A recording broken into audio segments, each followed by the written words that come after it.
going to be live in like a second here, Bonnie. Okay. If you see it go on my wall, then you can share it to yours.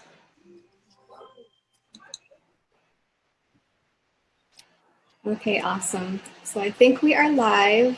Let me just close down this screen here. Awesome. Okay, we are live. Let me hit record.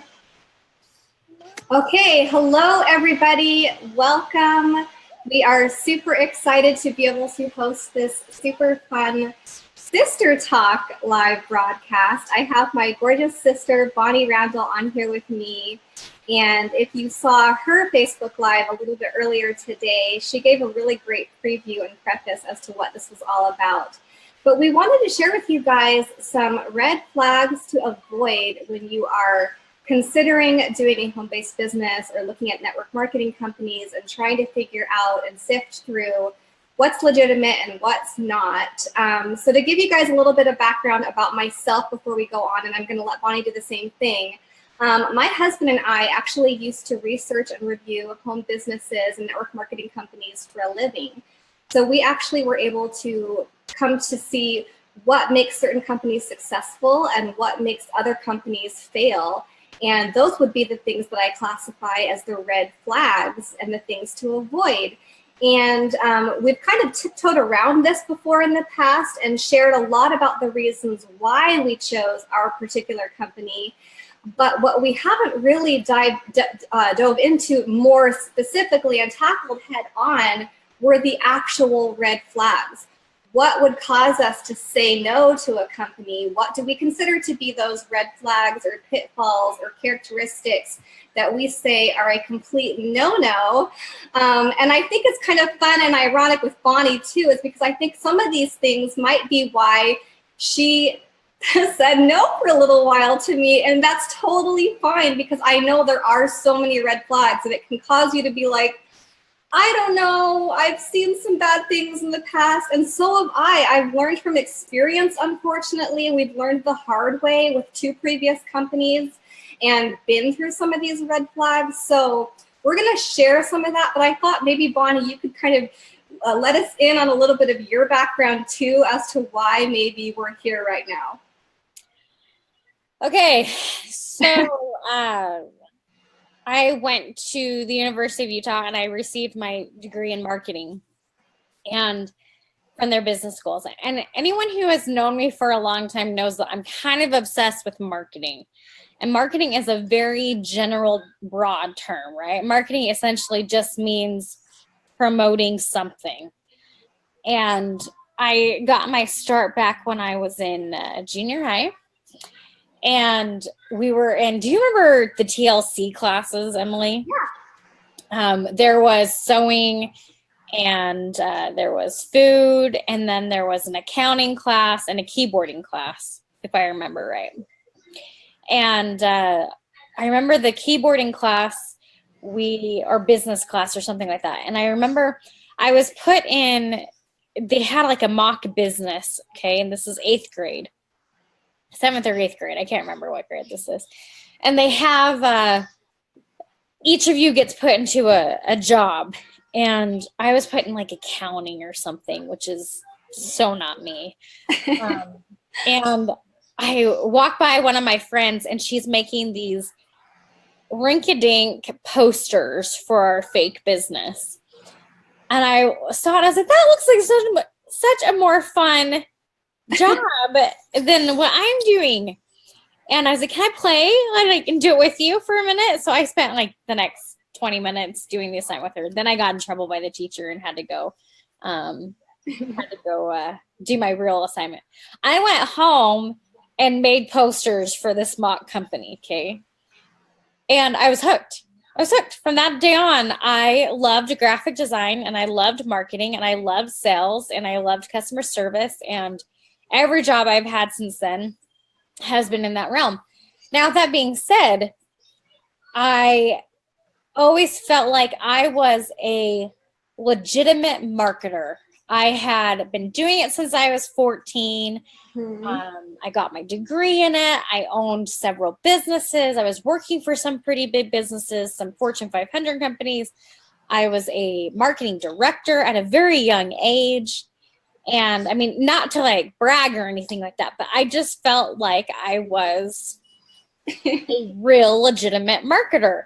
Totally. And I did graphic design. I helped other entrepreneurs so one of my companies that I started was a marketing firm and helping startup companies with their branding, with their social media, with their website design, all that sort of thing.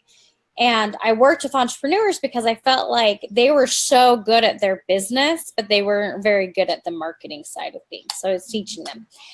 Anyway, long story short, I was approached because of my personality and my background with marketing by so many different people to join network marketing.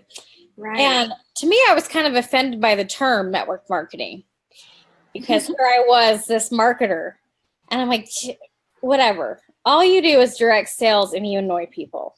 Get away from me. That's not what I do. Like, I am a legitimate business owner. I have 5 businesses. They're all successful. I'm not joining your business where you get paid for, I don't even know why you get paid. And anyway, and the reason is because you've heard all these red flags that we're going to talk about tonight. Yeah. And I was scared. I was like, I'm not going to join an industry that's slimy, that's icky, that is unreputable. And the reason is because years ago when network marketing got started, there were a lot of pyramid schemes, and there were a lot of dishonest people who created really stupid, terrible companies and really took a lot of people's money. And because of that, a lot of people still are gun shy of network marketing companies. Mm-hmm.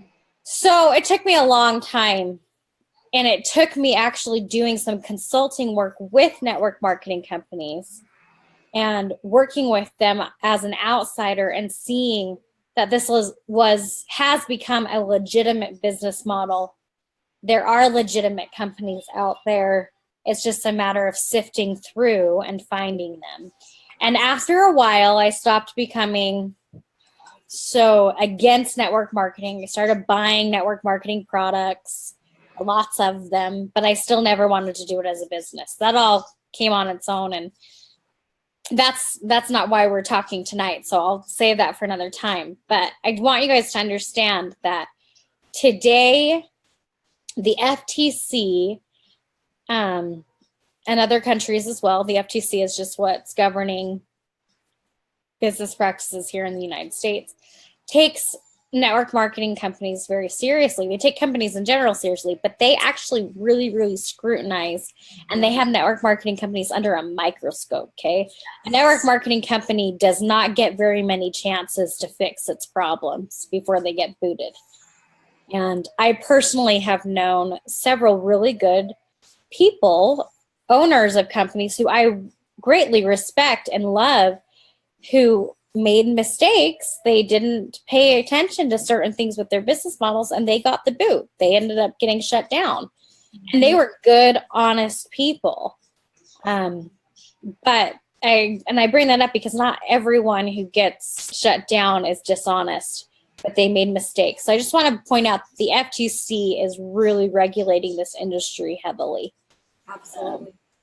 So anyway, sorry, that was kind of a long intro, but that's okay. That actually segues into this first part because I wanted to point out that some of these things that we're going to share, it's not just like personal opinion. This is not just like Bonnie and Emily's red flags on the industry. The first things we're going to share are things actually that the FTC has pointed out can help you when you're doing your due diligence and your research and your homework, because we have had, and I think Bonnie and I have each had this, because we've each been now really successful in this industry.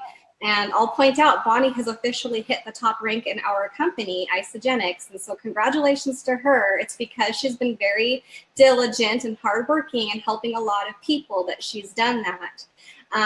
But you have to really do your research to find the right company. And we've each had people who've joined us based purely on our recommendation, which is nice. It's really nice to know that people trust us. Mm-hmm. But at the same time, I want to help everyone to know what to look for so that they can have their peace of mind for themselves that this is truly a legitimate company and not just based on the fact that so-and-so told me. Because you don't want to just go into it blindly and just follow your friend. You want to know that the company and the history and everything about this company, the leadership, is completely a stand-up company. So here's a couple of the things first that I'll share with you before we dive into the actual top 6 red flags. So here's what the FTC says for you to do if you're researching a home business. First, you should study the company's track record. Do they have a history of success? Have they proven themselves in the industry? Be wary of startups. Look for something 10 years or older if you really want to know for sure that they're going to be in it for the long haul. One of our mentors, Ben Stevenson, actually pointed out that there's a really amazing statistic about the amount of companies that can make it to 10 years and continue to grow beyond that. And it's there's less than 50 in the industry that are 10 years or older that are still around today. So that's a really big deal. You really want to pay attention to it. And Bonnie and I were having a conversation earlier today. Not all startups are bad. Everyone has to start somewhere. Obviously, Isogenics, for instance, had to start back in 2002. So it was a startup at one point. But still be careful because the statistics are kind of against you in that the average company that starts doesn't make it past 1 or 3 years. So be really careful. You don't want to just settle. Ask lots of questions. You want to seek out opinions, second opinions from other people. Talk to people in the company, not just the one who's trying to recruit you. So talk to other people in the company. And I think Bonnie did this too. She didn't just talk to me. She really looked around and asked, and she was a detective. And I love that she did that because it brought her back to me so much more convicted in what she was doing. And that helped me because I knew, wow, she's really researched this. She's not just kind of like, okay, Emily, whatever you say. Like, I love it that you did that, Bonnie. Consider the products. Glad you weren't offended because no, not at all. I love it that you did that. I think it's important, and I wish more people would really look into it. So with the products, do you believe in them? Will it be a natural share for you? Are you excited about it? Will it help you and others that you know and love? And then find out about refunds. Do they have a 30-day money-back guarantee? This will be really important in protecting your financial investment. Ask friends or other people to look over the business plan. And then think about whether or not this is suited for you and your skills and your talents and your long-term goals. What do you think about that, Bonnie? So this live obviously is directed towards people who are thinking about a home-based business. Okay, this isn't directed towards our customers or to whatever. This is directed towards anyone who is really looking for a direct sales capacity, because I think that last suggestion, is this suited towards your talents and goals, is really important, because it does take a certain type of personality to make it in this industry, and it's surprising. It's not necessarily an outgoing person who makes it in the industry, right? Emily, great example. You have become outgoing. I remember growing up, you were the most painfully shy, introverted person ever. And here you are with hundreds and hundreds of people following you. And it's just funny to me as your little sister, because I was always the outgoing one, and no surprise there. But you weren't. And so it's just kind of funny. But the type of person it takes, right, is someone who's willing to take risks. Mm-hmm. An entrepreneur, in a way. Someone who's willing to take risks. Someone who is willing to put in the work, because it is work. This is still a business, you guys. This isn't. I remember I'm not going to say who said this because I don't want to call them out, but I know someone very dear to me who used to say all the time, go get a real job when talking about network marketers. And I would always get so bugged because I'm just like, even though I wasn't in the industry, I got so annoyed because I'm like, it is a real job. It's a business. You have to put in time and effort to do it. It doesn't just happen overnight. Your first year is hard. It's not easy. We have now started, let's see, how many companies have Jake and I started? I don't even know. Like currently we own 5 or 6. I don't know. We own like a handful of companies, okay? And none of them has been an overnight success. And so anyway, my point is I think the FTC is great in that they say, are you willing to do this? And is it going to fit you? Like, can you do it? And I think that's something that's another topic that we can really dive into on another time. But I love that they brought it to, they have a history of success because like we said, new companies don't, right? New companies won't, but do the owners. Who are the owners? And this is another topic that we'll get to here in a second, but if it's a new company, you got to look at the statistics are against you. Most new network marketing companies fail within a year or 2. That's just statistics. The statistics, and I can find the report. I can't remember the exact number. True, I've heard that many times. Really high. It's like 80% or something like that. It's really high. I'll ask Jake because he has the data. And I can share that later. But anyway, so the statistics are against you, but right? We all know that the early bird gets the worm. So if you are willing to risk it, and you know that you're smart and you're resourceful and you have confidence in the company and in the products, this is what being a home-based business owner is all about right here. She's like looking at herself in the computer. So anyway, if you have confidence in the company, which I think is one of the things that we wanted to get to, our next item is quality of products and services and the type of business. So that's our next one. Do they mostly recruit or is it products driven, right? So if you know the owners, you feel like they're honest, they have a proven track record, then let's look at what type of model is this company. Are they driving the products or are they driving the business opportunity? Again, I won't name names, but somebody pointed out that a red flag to them was, is it a distributor starting the company? And I thought that was an interesting red flag for this particular person. But I trust this person's opinion because they're a pretty smart business person. Good point to consider.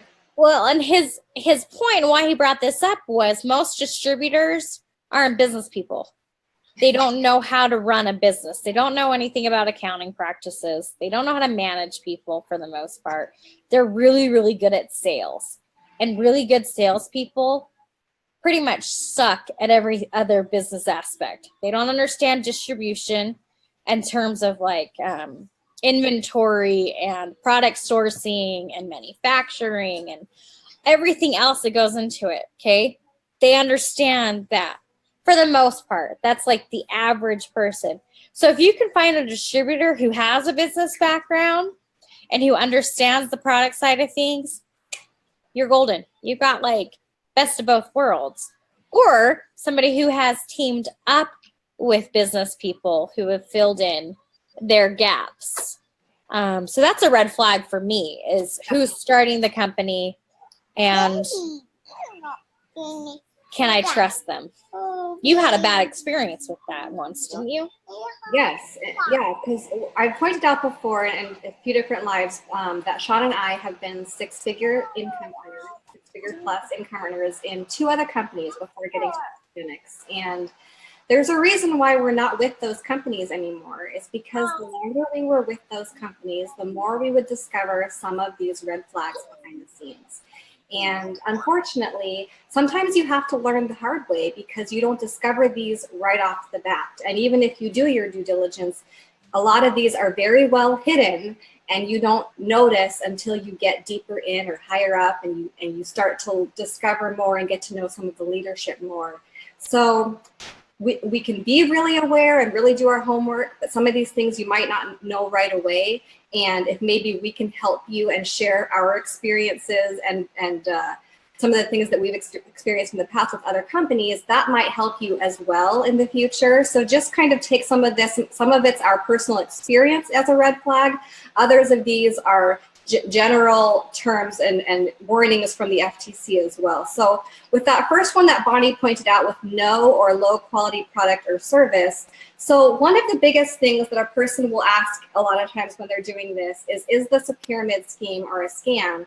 The number one thing that differentiates network marketing from a legitimate, or network marketing from a pyramid scheme, is that a pyramid scheme has either no product or service, or the other thing that I've kind of grouped this into it as well, is that it's a very low quality or cheap product, and there is no emphasis on the product. The emphasis is on the distributors, the recruiting of more associates rather than selling the product, and that's what Bonnie just mentioned. So you have to really pay attention. Where is their heart in this? Are they truly out to help people and or sell a product, or are they in this just to rob from Peter to pay Paul, just exchanging money, exchanging hands, as Sean has put it before as well? So the FTC has made it illegal for companies to, if you are compensated solely or mostly based on your recruitment, that's illegal. That's a pyramid scheme. Yes. Okay? That's not allowed. And that is why one of our dear friends' companies got shut down. They had great products. They were a great company, but they hadn't paid attention to the ratio.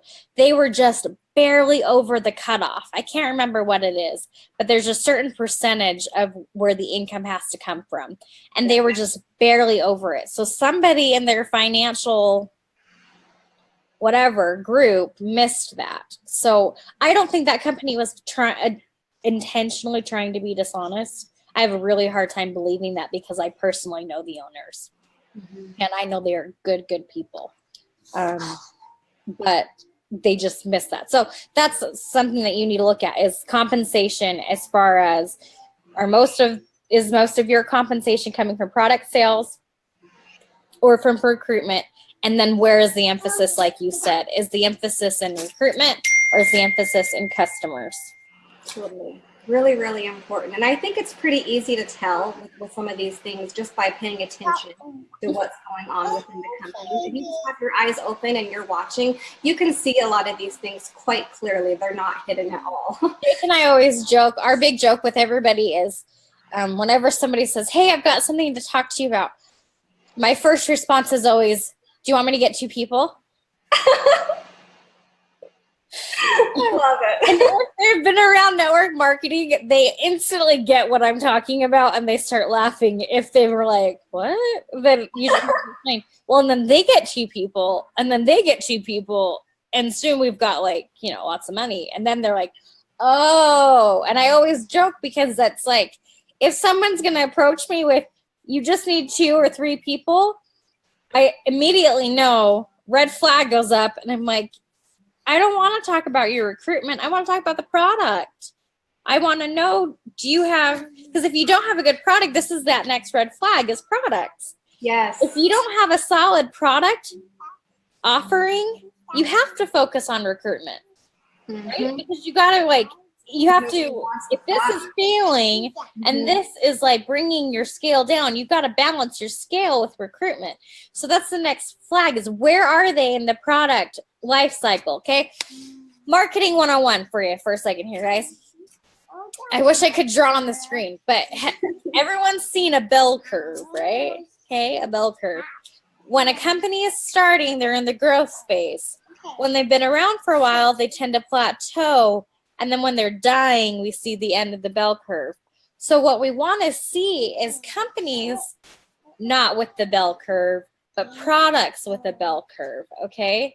Which is normal. So once they start having a product that is up at their peak, that's their cash cow, what are they doing over here to get more introductory products? Are they investing in R&D?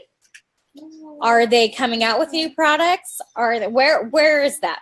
Or are all of their products right here in cash cow or in decline mode?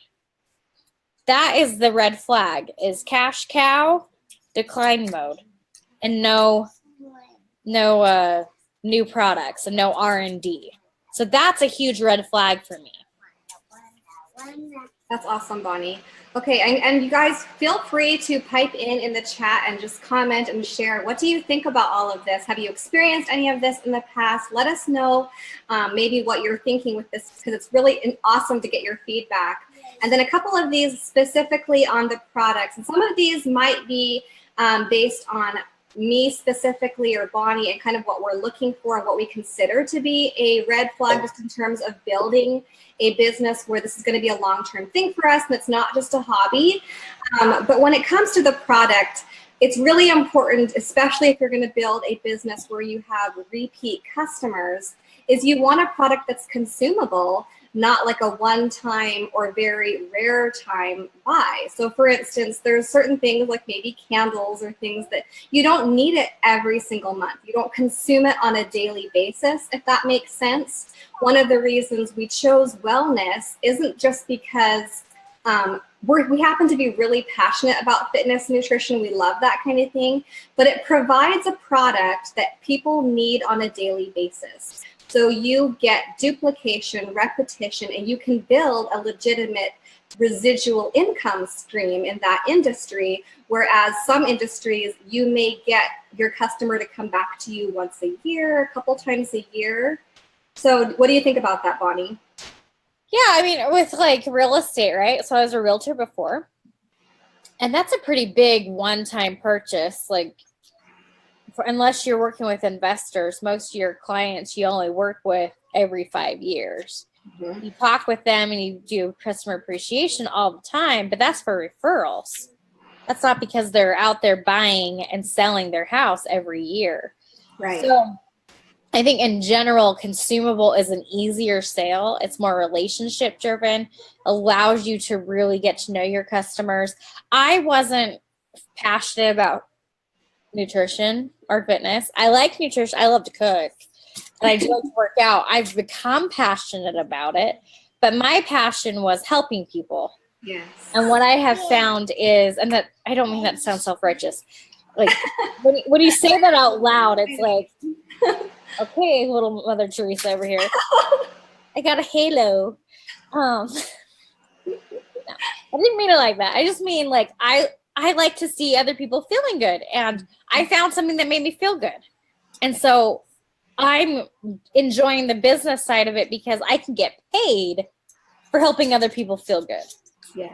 So I'm filling, for me, two of my big needs here. Helping people, money. Feeling fulfillment. I got two of my big things. One of our big things, she's okay. Except for you need a bath. Go get a bath. Sorry, so unprofessional. One of the big things when it comes with products, right, is the claims. We talk a lot about claims. This cures cancer. Everybody needs to know. You cannot say that. Right. For crying out loud. Oh my gosh. Every time I've heard people say stuff like that from companies, I'm like, do you even realize, while you may believe that is true and good for you for being like, whatever, like idealist, but whatever, I'm not going to say anything. But you can't say that. That is so blatantly against the FTC rules. It's not even funny. And here's the thing, guys, is the companies, right? So here's where I'm going with the claims thing, is companies who are very concerned about the FTC, as they should be, will make sure that they're talking about compliance with their people. Okay? Yes. They're stressing it. So yes, you're probably going to hear a rep from any and every company make some ridiculous claim. It's going to happen because the company cannot be right next to the sales rep 24/7. However, are you hearing it a lot or just every now and then? If you're hearing it a lot, that means that the company isn't focusing on compliance and isn't making that a big push. We have recently heard a few months ago of a very large company that's been around for a very long time who got sued for millions of dollars because their reps were making some pretty outlandish claims. Now, why did the company get sued? Anybody know? Because they didn't stop it. They didn't tell their reps to delete the posts. They didn't go through, and they weren't policing. Okay?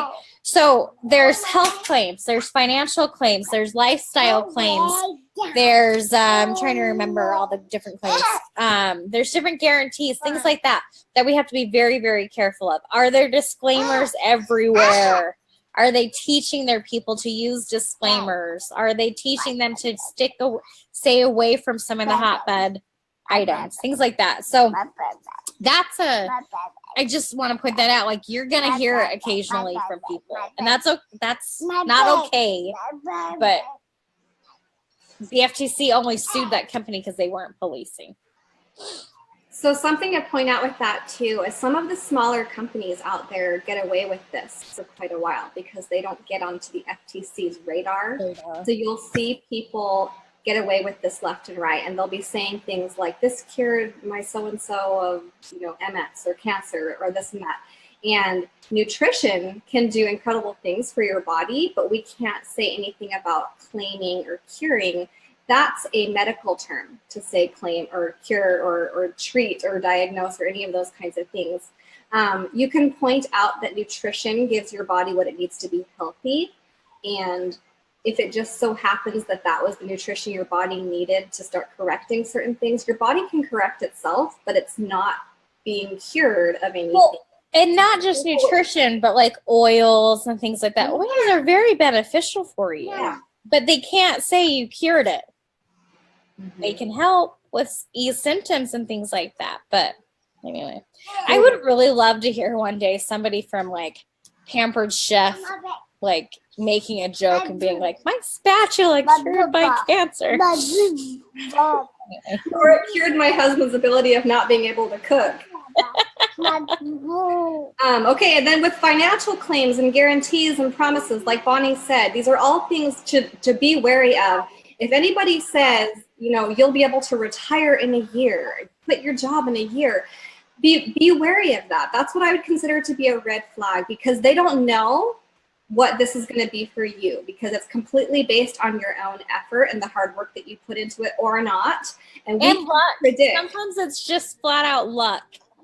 Being in the right place at the right time.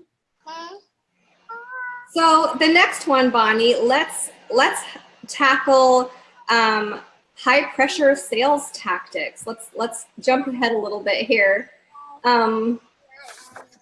This is one of the things that can make people nervous or stand off, because we want to make sure that the heart is really to help people. Like, and you can tell really quickly with a person if they're just off to make a quick buck from you, and then you're in and they move on, they disappear, you don't hear from them again because they're looking for their next person, or if their heart is truly to help you. And you can tell based on the initial tactics that they might be using with you, and then pretty instantly right after you're in, if they've disappeared and they don't help you at all. So just kind of take into account how they are with you, I guess, is what I would say. Yeah, and I think like one of the big things for me is I really hate it if someone won't let me alone. And a lot of times we just need a night to think about it, and we just need some time to just digest and to sleep on it. And anybody who's trying to get you to buy right then and not sleep on it, that's a big red flag to me. And then on top of that, like, you guys, if you are watching this and you're not thinking about it, for some reason you're like just watching for whatever, and somebody has been bugging you and like trying to sell you into something and you're not interested, just tell them. For crying out loud. Don't leave them hanging. Just say, I'm not interested. And then your relationships will go back to normal and it won't be weird and it'll be fun. Sorry, that is just something that has just bugged me forever. No, I love that. Thank you, Bonnie. So we have 2 more and then we'll close out here, guys. So the next one here, especially if you are legitimately considering doing this as a home-based business and you want to earn an actual income from this, look into whether or not they have training and tools. One of the red flags for me, I don't know if this was for you, Bonnie, and maybe not in the beginning because you weren't looking at this as a business right from the start, but if a company has little to no training to help me learn what to do and actual tools to help me look good doing this and to help me make this simple in terms of sharing with other people, if it's hard to continually recreate the wheel to make this work, that's one of the things that I would consider to be a red flag. We've been in companies before where the training was really poor and lackluster. It was few and far between. There was hardly anyone to train us and show us what to do. Or it was pretty much the same information regurgitated week after week after week. You know, it wasn't really getting in depth of the how-tos and all of the details of what to do. So that's something that I would tell you guys to pay close attention to, would be the training and the tools. And then, and you can definitely touch on this if you want to, Bonnie, would be the integrity.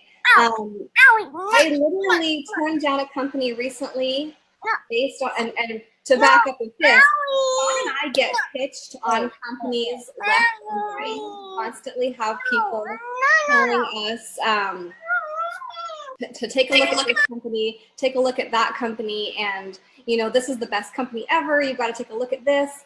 And Sean and I say no to all of them, first of all, because they can't stack up to where we're at. They just don't compare in any way, shape, or form.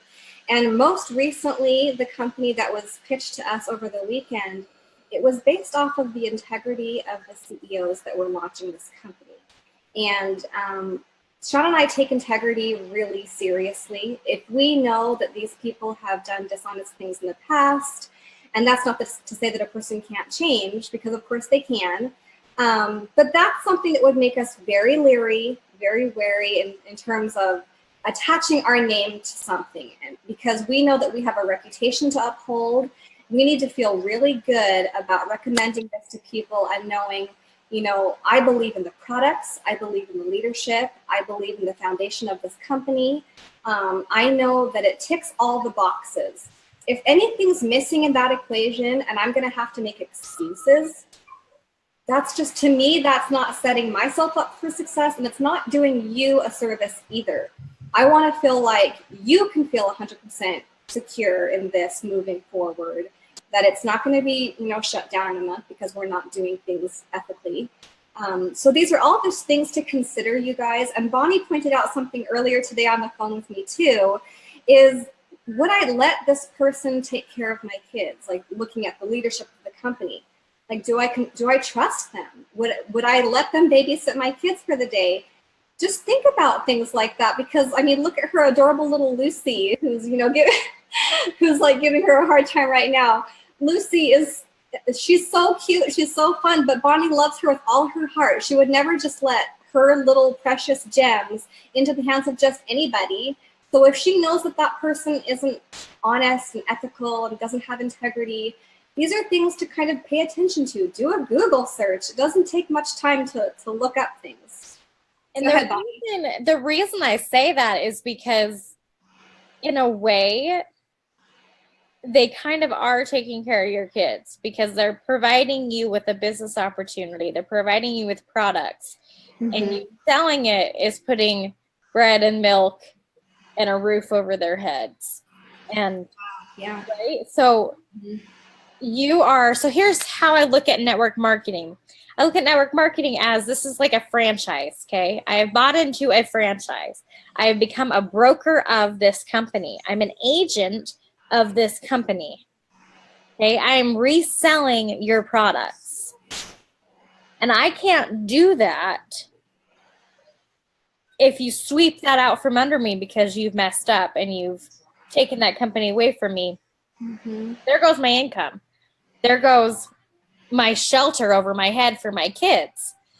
And on top of that, if I'm a realtor, I'm with Realty Path.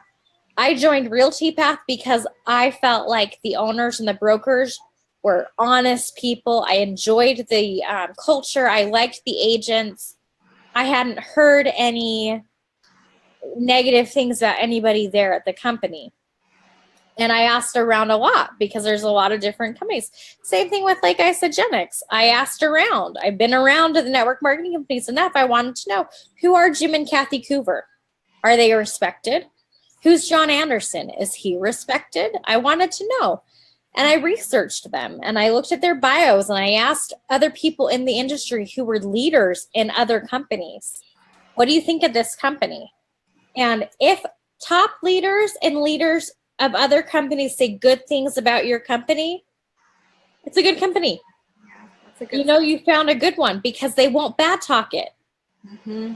I mean, that's one funny thing about network marketing is people are more than willing and quick to bash on other companies, which is sad. We need to be a little bit nicer to each other. Yeah. However, the ones who get bashed generally deserve it. It's just... you can always tell, is it legitimate bashing or is it just jealousy? There's kind of an obvious one. What are they saying about it? What are they attacking, really? You know what I mean? One thing that I want to point out with training and tools is because this is a franchise and because you're a broker, I do think that tools and training is important, but I more so was looking for marketing tools. Have they already created the marketing things that I need to be successful? Have they made the marketing materials? Have they made videos? Have they made it easy for me to sell? Or do I need to create all of this myself? Right.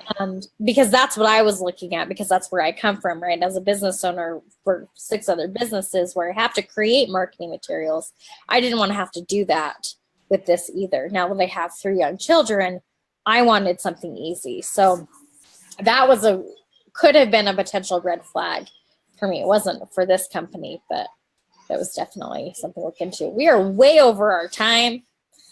Yes, so we can close out here, you guys. Thank you for everybody who stuck with us for the entire time. We really appreciate your time.